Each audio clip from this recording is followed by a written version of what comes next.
Ekspresi Verdi Sambo usai dipecat dari Polri pada sidang etik sempat acungkan jempol. Inilah ekspresi dari Irjen Verdi Sambo usai menjalani sidang etik Polri selama hampir 17 jam pada 26 Agustus 2022 dini hari.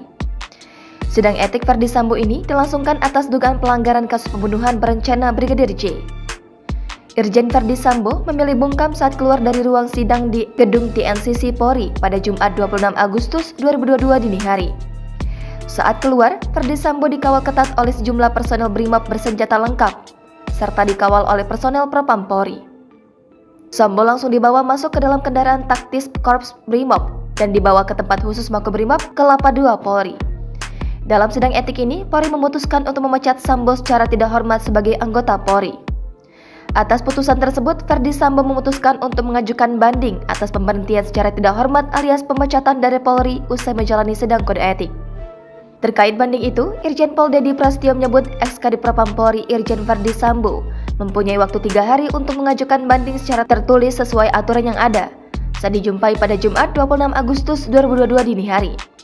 Ia melanjutkan, Komisi Kode Etik Polisi mempunyai waktu 21 hari untuk menanggapi banding yang diajukan Verdi Sambo.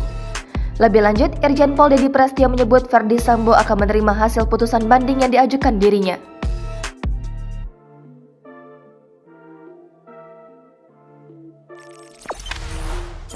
Jangan lupa subscribe, share, komen, dan like ya!